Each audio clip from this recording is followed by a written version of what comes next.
अस्सलाम वालेकुम दोस्तों, मेरा नाम है असद और आप लोग देख रहे हैं नाउ न्यूज़। इस वक्त हम मौजूद हैं पाकिस्तान की एक मशहूर यूनिवर्सिटी के अंदर, जहां पे एक इवेंट मुनक्कद हो रहा है जिसे ओपन हाउस कहा जाता है।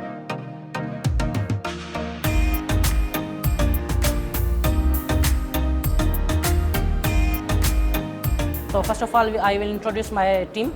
And my name is Intikhab Mehdi and my team members Rohit Kumar and Deepak Kumar. So basically our project name is Stock Market Prediction. So why we selected this project? तो basically issue ये आ रहा था कि stock market is very volatile, like lockdown अभी corona direct आ गया तो market from up to direct down आ गई। Again we will use the natural language processing for that system. हम जो भी जितनी भी कंपनी दें we have just to take the data set of that company and dump into our model. तो sir मैं आपको कहूँगा आप कोई भी किसी भी डेट का प्राइस चूज़ करें। लाइक मैं लेटेस्ट जो प्राइस है 24 जून का उसको मैं प्रिडिक्ट कर रहा हूँ। ये मेरे डेटा सेट में इंक्लूडेड नहीं है, इसको प्रिडिक्ट करेगा सिस्टम। तो मैं इस क्लोजिंग प्राइस को जो है हमारी उसको मैं हाइड कर दूंगा, सिस्टम को इनपुट नहीं दूंगा। हमने देखा हमें यहाँ डेटा यूनिट एड्रेस ये हमने डेटा एंटर किया होता।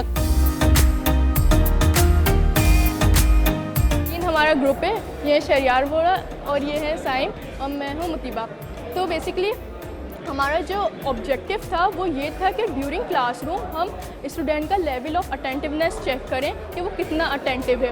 अब हमारे पास ये होता है कि हम काम कर रहे हैं, हमने डिफरेंट मॉडल्स क्रिएट करें जो ये काम कर रहे हैं और हमने ये काम ईच स्टूडेंट के लिए किया क्लासरूम में। तो उसके लिए हमने फेस डिटेक्शन और फेस रिकग्निशन का एल्गोरिथम्स यूज़ करें कि ईच स्टूडेंट का हमारे पास आउटपुट आए, जो जहाँ पर टीचर लॉगिन करेगा, डेली क्लासेस की वीडियो अपलोड करेगा। Our other group members are Musa Hussain and Hamza Tariq. So our project is basically related to bookings and sales forecasting for a timeshare company. हम लोग का basic problem is sales and demand forecasting and like इसमें we need to predict the conversion rate. We are looking at previous corresponding weeks of the year. After getting values from the longitudinal averaging based show rate calculation, उसमें हम लोगों के पास जो कुछ under projections हैं और कुछ बिल्कुल proper फिट हो रही हैं।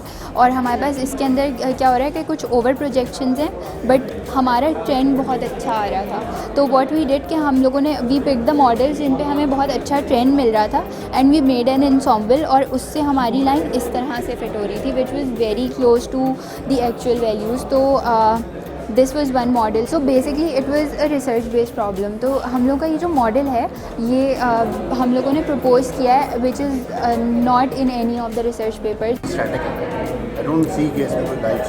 नहीं, ये वाली प्रिडिक्शंस बेसिकली ये आप डेट्स पिक कर रहे हैं जी। अभी तो ये लोकल होस्ट पे चल रहा है। सेल्स डैश खोल सकते हो।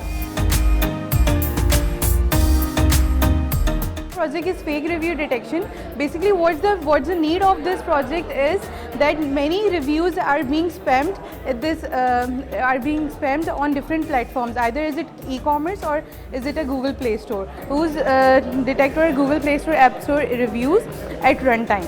So first of all what our user will do, our user will provide over here this is a home page of our web application and on this home page our user will go to for analyzing the reviews and our user will provide the URL for that review. For example, our user wants to identify the TripAdvisor reviews. He will get the result page kind of like this, the name of the application, the total number of reviews which are scraped at runtime and also the number of fake and non-fake reviews. And we also implemented emotion analysis on the reviews which were scraped, and the emotion analysis identifies that 8,000 were happy users, 300 were sad and 3,868 were neutral. So basically our research is mostly interested in minimizing the detecting and minimizing money laundering. We started with meetings with anti-AML officers from different banks. We gathered how financial institutions, basically Mizan Bank. We had a meeting with the AML compliance officer of the Mizan Bank. So after we also had a meeting with one from the FGL Bank. So after different meetings, we got to know how basically the whole process works, how accountants, basically bankers, basically go for identifying how money laundering occurs, how they file different reports, and how they basically document the whole procedure of detecting money laundering. हमारा जो FIP है ये हमारे पास missing child surveillance के हवाले से है।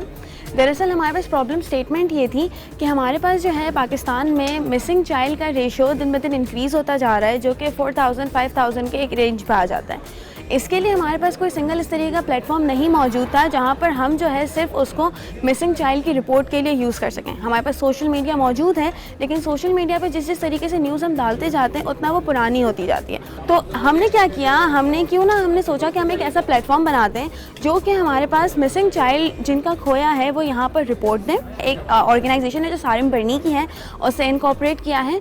होगा ये कि जब उसको कोई मिसिंग चाइल्ड मिलता है तो वो क्या करेंगे कि उनकी एक तस्वीर डालेंगे।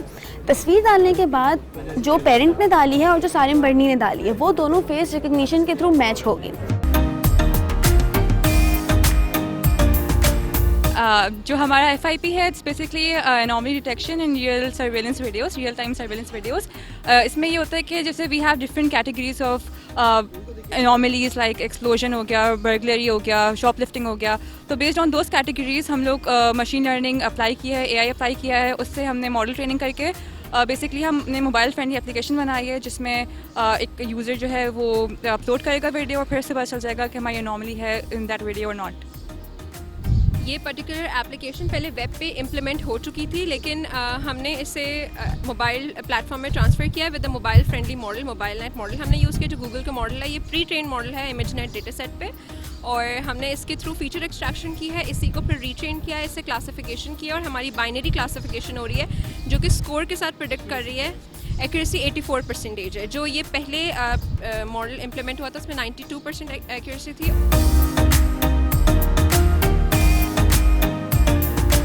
इस वक्त मैं मौजूद हूँ फास्ट यूनिवर्सिटी के अंदर और कंप्यूटर साइंस के हेड ऑफ डिपार्टमेंट मेरे साथ मौजूद हैं। आइए कुछ इनसे बात करते हैं। मैं आपका बहुत मशकूर हूँ कि आपने अपने मसरूफ़ वक्त में से टाइम निकाला और फास्ट यूनिवर्सिटी में विज़िट किया। आज हमारा दिन था जिसमें हमारे जो फाइनल ईयर ग्रेजुएट्स होने वाली जो बैच होती है वो अपने लास्ट ईयर के प्रोजेक्ट्स जो हैं उनकी डेमोन्स्ट्रेशन करती है।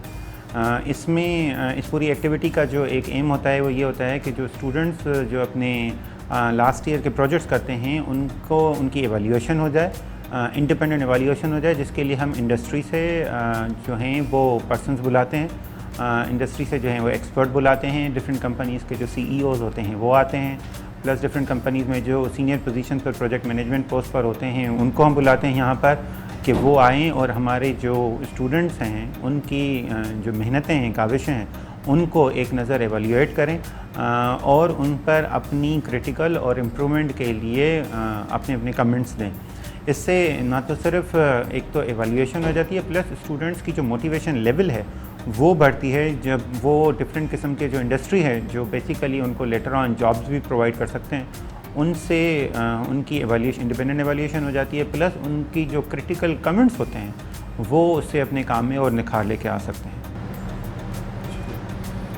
तो पिछले अरसों में जो ओपन हाउस हुए उन्होंने मैंने देखा कि काफ़ी कम जो एक्सटर्नल्स थे वो थे। इस दफ़ा माशाल्लाह उनकी तादाद दुगनी से भी शायद ज़्यादा थी, तो उसकी कोई ख़ास वजह? इस दफ़ा हमारे प्रोजेक्ट्स का एक तो काउंट ज़्यादा था, लास्ट टाइम भी काउंट ज़्यादा था, मगर लास्ट ईयर जो थे वो उसमें हमारे पास कोविड की वजह से ऑनलाइन इवेंट था, तो इसलिए इस किस्म की एक जो कंबाइंड इंटरेक्टिव गैदरिंग होती है जिससे लर्निंग का जो प्रोपोर्शन होता है वो ज़्यादा हो जाता है, क्योंकि हम बेसिकली ह्यूमन्स फ़िज़िकल इंटरेक्शन से ज़्यादा सीखते हैं। इस दफ़ा जिनको हमने टारगेट किया था वो थोड़ा सा प्रोसेस करके नाम निकाले थे ताकि वो पर्सन जो मतलब क्योंकि जैसे हमारी यूनिवर्सिटी जो है वो थोड़ा सा सिटी से दूर एरिया वाक़ है, तो इसलिए उन नामों को चूज़ किया गया था जो कि फ़िज़िकली ख़ुद आ सकें अपने इस मसरूफ़ टाइम में से, तो इसीलिए ज़्यादा जो है पर्सन देखे गए हैं।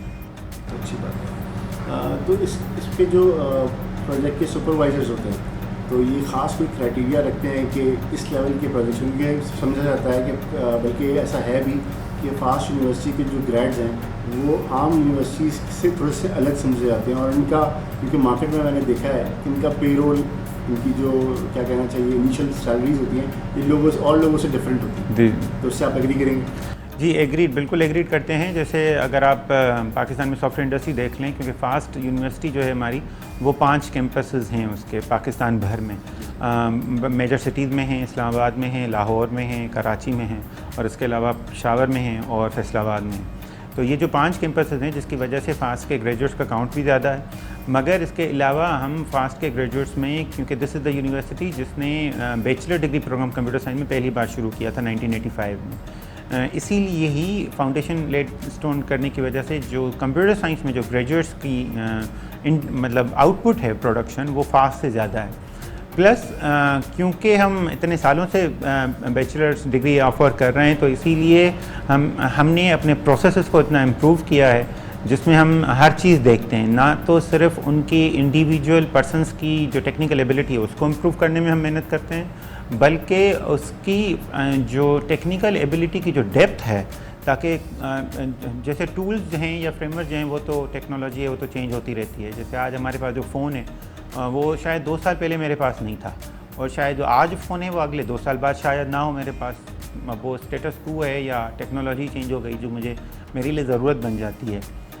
उन चीज़ों को मद्देनज़र रखते हुए हम अपने ग्रेजुएट्स में फाउंडेशन जो डेप्थ के कॉन्सेप्ट्स हैं वो हम एडप्ट करने की कोशिश करते हैं, ताकि उनसे वो जैसे भी फ्रेमवर्क चेंज हो जाए या कोई टेक्नोलॉजी चेंज हो जाए, तब भी उनकी जो फाउंडेशन कॉन्सेप्ट्स हैं, थ्योरेटिकल कॉन्सेप्ट्स हैं, वो बड़े स्ट्रॉन्ग हों। इसीलिए उनकी जॉब मार्केट में वैल्यू थोड़ी सी ज़्यादा है।